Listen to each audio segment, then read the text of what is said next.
What's up, guys? We got the truck here up on the hoist, and today's video we are going to be going over replacing basically everything in the front end except for like your wheel bearing. But we're going to go through the ball joint procedure, the U-joint procedure, how to tear everything out of here. This is going to be the second installment. We've actually already done the other side, and so I'm going to be showing you guys how to rip into this thing and get everything tore apart and pressed out. With all the seals and everything associated with that, and then the special tools that you'll need. So the first thing we're going to do to get started, we've already got the wheels and tires off of the truck. The first thing we're going to do is just compress the caliper. We're just going to compress it a little bit, that way we can pull it off nice and smoothly, and then we're going to move to pulling our steering linkage off. That way we can manipulate this without having to fight the steering of the truck. So let's get started.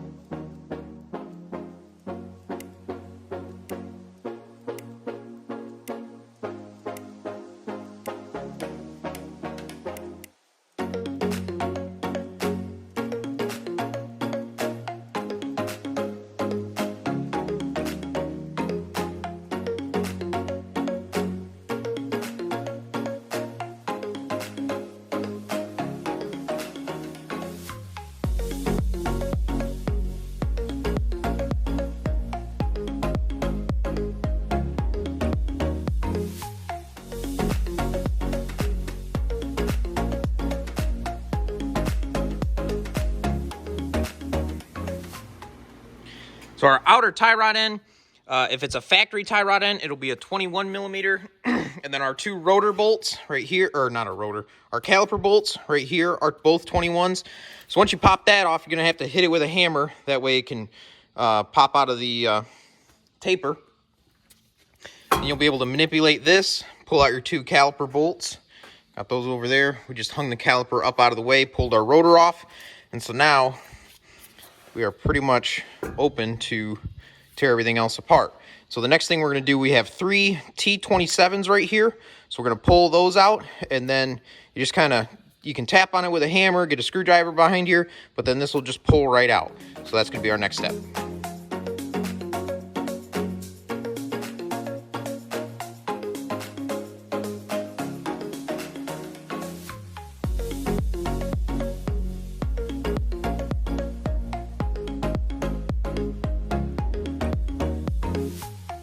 All right, so first thing I want to point out, so I had an ABS light on, and as we can see here, that's pretty easy to see what we have going on there. So we're going to have to get a new sensor for that to replace that.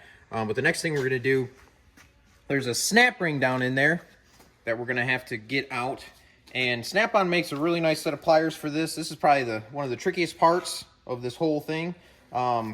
These are SRPC 3000A. And these work the best for getting this snap ring out. So we're just going to reach in here.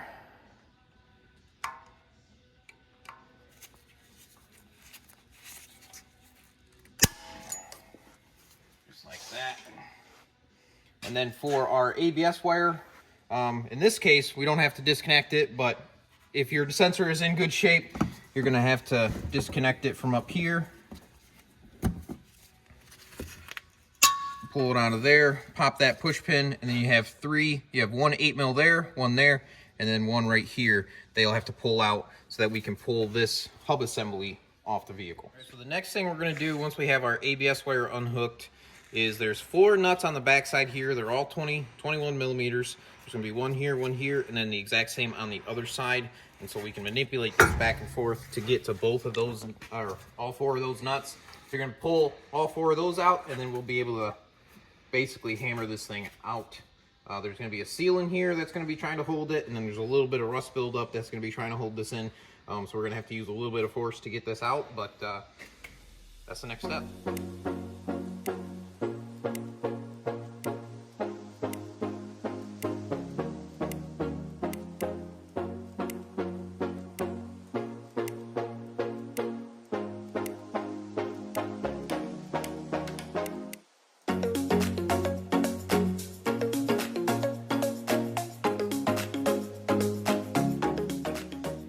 want to be careful not to hit our brake dust shield.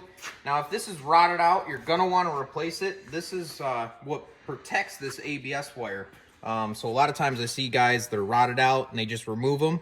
But they also add a little bit of spacing here, but then they protect your ABS wire with this little tab. So it's very important to make sure that these go back on. And you don't want to bend these. Don't hit them with your hammer because you will end up with some sort of a grinding noise as it's going to be hitting the rotor. So we just got to be very careful as we hit. We're going to be hitting just behind here on this flat and on this flat, just slowly working this thing out. We want to try and make sure that it's as even as possible. That way we don't create any damage to the actual wheel bearing. These aren't as prone, but like 03 or your 99 to 04 trucks, you'll definitely damage the bearing if it doesn't come out straight. So let's do it.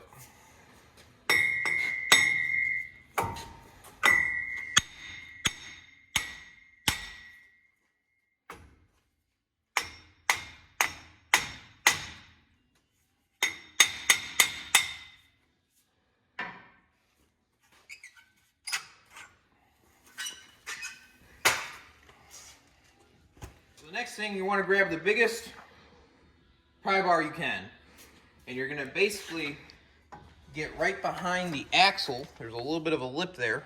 You're going to get right behind there, and then you're going to pry out, and that's going to push this seal out.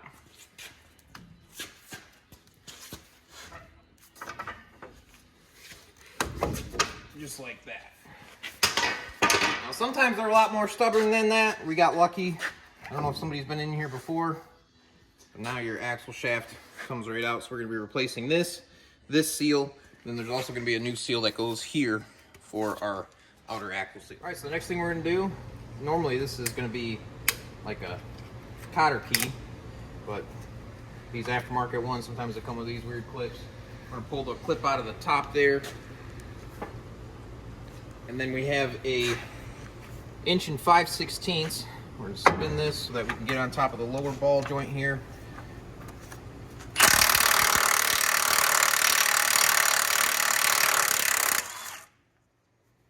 Pulled off. I'm just going to get it started back on there, and that's what's going to catch our knuckle. I'm going to put the nut back on there, that way it kind of catches the knuckle when we go to banging this thing out of here. For our top ball joint, we have a 1 1/8 inches. Get that stuck on there.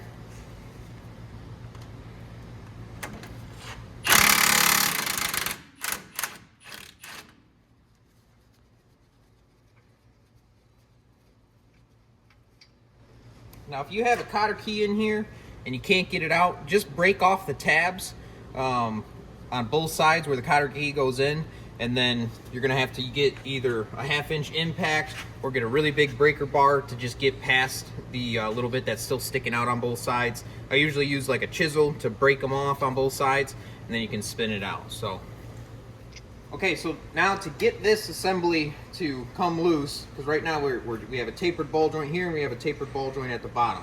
So the first thing I like to do is I'll hit directly on top here. And that loosens up our caster shim here, so that this ball joint is basically loose now. And so the only thing that's going to be holding it is our lower ball joint. So now I'm going to hit right here to break the taper here. Just like that. And so the nut here caught it, so we'll just undo the nut, and there's our knuckle. We're going to be pulling this out because we're going to get that cleaned up, put some anti-seize on it. We're going to get both of these holes cleaned out as well. So now what we can do is what we're going to move to next. We're going to get this cleaned up, but then we're going to pull our U-joint out and press our ball joints out. I'm going to show you guys how to do that.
Okay, so we have our U-joint assembly here. Now there's gonna be 4 snap rings that hold the U-joint into place, hold the U-joint caps. And so if we look in here, point these out to you, there's one here, there's one on this side, and then there's gonna be one here, and then same thing on the other side. And then the other thing we're gonna wanna remove is there is a grease cert here. So we're gonna be pulling that grease cert out. Usually they're an 8mm to pull those out. But basically you're gonna use a little chisel here. You're gonna wanna get underneath the snap ring. We'll get some of this crap cleaned off of it.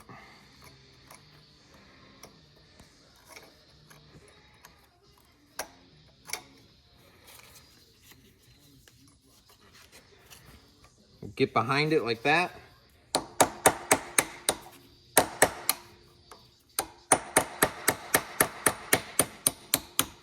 And we're just gonna work it out. We'll grab onto it. And pull it out, just like that. We're gonna have to do that for all 4 of those. Generally, so there's gonna be a lip here. Right here, there's a lip for where the snap ring will bottom out. And generally, if it's close on one side, if we flip it to this side, it'll be further away and you'll be able to get behind it a little bit better. So for example, on this side, if we look here, the snap ring is really close to that ridge right here. But if we go on the other side, it's quite a ways away from the ridge. So we'll be able to get our chisel right behind it and pop it out.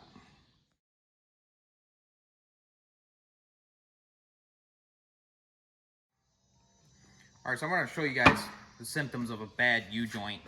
So you can see it moves pretty freely this way, but I can't even get the U-joint to spin the other way. So this cap here and this cap on this side are both seized because I can't move it at all. A lot of times what you'll feel when you're going down the road is the steering wheel will kind of fight. It'll want to go right or left, and that's because this U-joint is seized.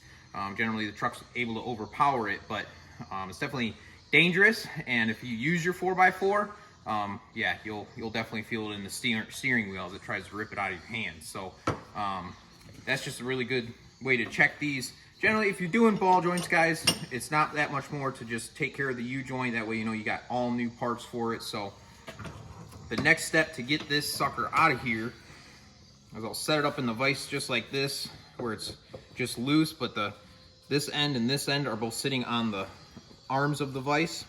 I'm gonna grab our biggest hammer and we're gonna drive these caps out. And so we're gonna hit right here really hard and we're gonna watch this cap come right up.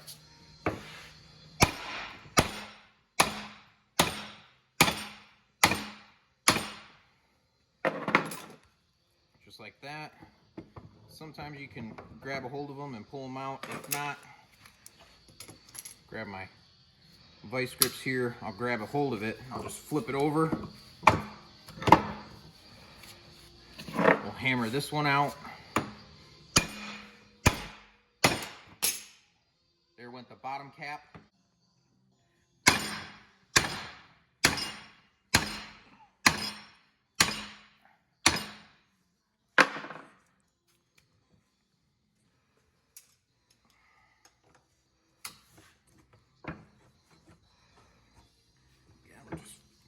Flip it back over. There it went. So now we have this one. We'll flip it in there like that. Now this one is sitting here and here. We'll hit here.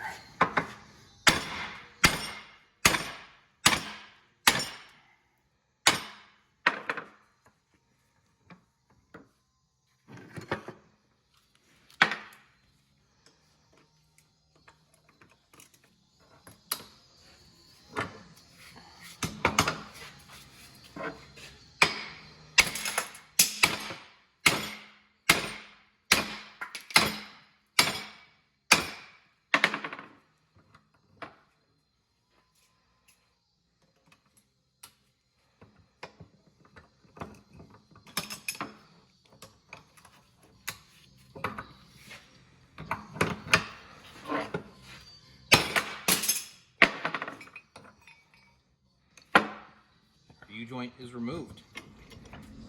All right, so we have our knuckle in the vise here. You can see we have it, just kind of snugged up where the outer tie rod end goes. And so what we're getting ready to do, we have a snap ring here. We're gonna pull that snap ring out, and then we're gonna pull both of our grease fittings out of our upper and lower ball joint.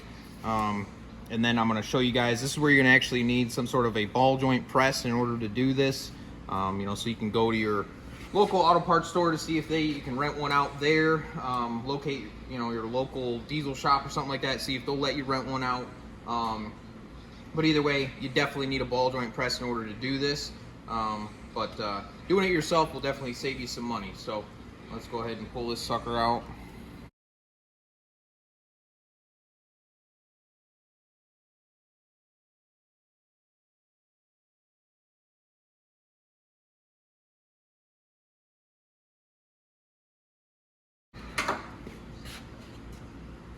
So over here we have a snap-on ball joint press. I'll show them that. So this is what we're going to be using. And so what we're going to do is we're going to start by pressing out our lower ball joint, and then we'll go to the upper ball joint. And then when we go back together, it'll be the upper ball joint goes in first and then the lower ball joint. So we'll press out our lower one first. We just basically need a cap that can fit over top of that. All right, so we have our flat adapter, and then we have an adapter that can fit around the ball joint. We have our gun.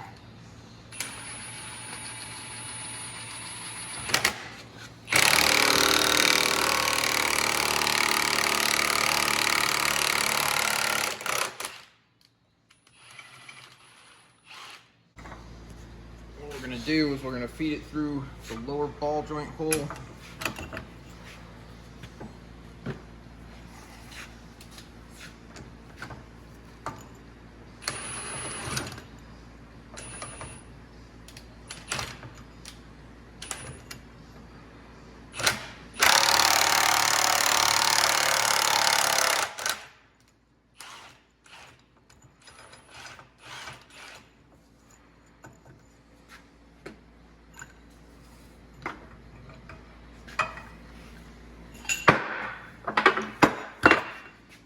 Like that.